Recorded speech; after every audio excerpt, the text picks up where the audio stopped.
I don't believe in affirmations at all because the word affirmation means I'm shoring up something I have no confidence in.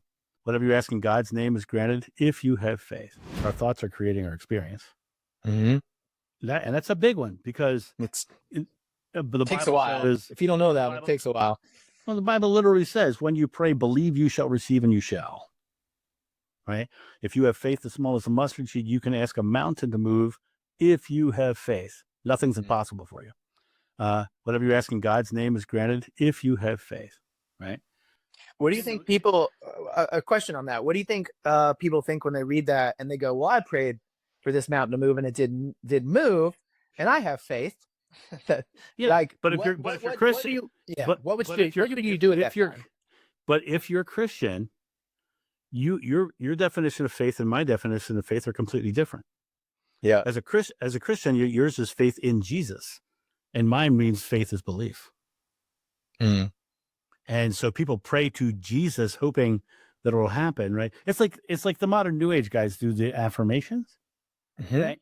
Yep. Now, I don't believe in affirmations at all because the word affirmation means I'm shoring up something I have no confidence in. Mm. Why would you need to affirm it? If you're the creator of your experience, you declare things into your experience, right? And what happens with prayer, it's the same. You know, there's an old Catholic joke. Bob goes to mass and he sticks his hands together and he says, "Dear God, please let me win the lottery." And a week goes by and he doesn't win the lottery. And the second week he goes, "Dear God, please, I've been a good Catholic my whole life. Please let me win the lottery." Doesn't happen. Third week comes back, "Dear God, I've been a good Catholic my whole life. When my wife died, I didn't lose faith. Please let me win the lottery." Voice comes down from heaven. "Bob, do me a favor, meet me halfway and buy a ticket." There you go. Yeah, sure. We are part of creation. You know, the Bible, the Bhagavad Gita, the Buddha says, what you think you become, you create your world. The Bhagavad Gita says, thought by thought, you forge your destiny. Therefore, to keep your mind on the positive rather than the negative is considered the austerity of the mind. All right. Descartes, the philosopher, said, "I think, therefore I am." Shakespeare said, "There's nothing good nor bad, but thinking makes it so." Right? Our thoughts are creative and it's found everywhere. And what's also interesting is our present moment is the only moment of creation. And prayer and affirmation is praying for something ahead of themselves rather than believing it's being received in the now.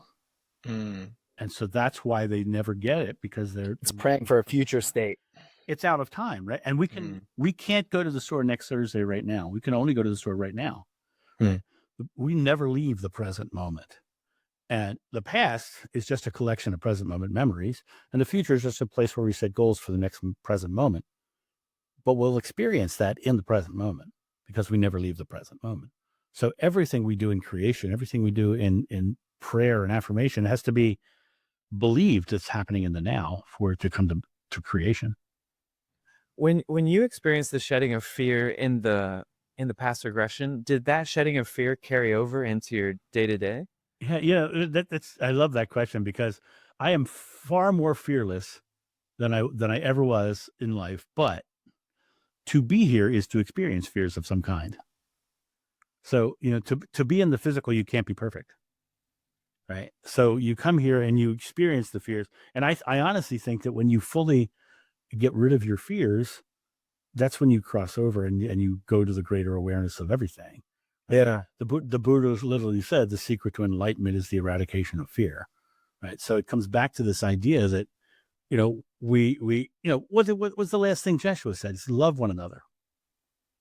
Right. Just be the love, be love. I think that's specifically why he's called John the Beloved, because the guy just kept saying, be love, be love, be love, be love. Right. So it comes down to, you know, for me personally, the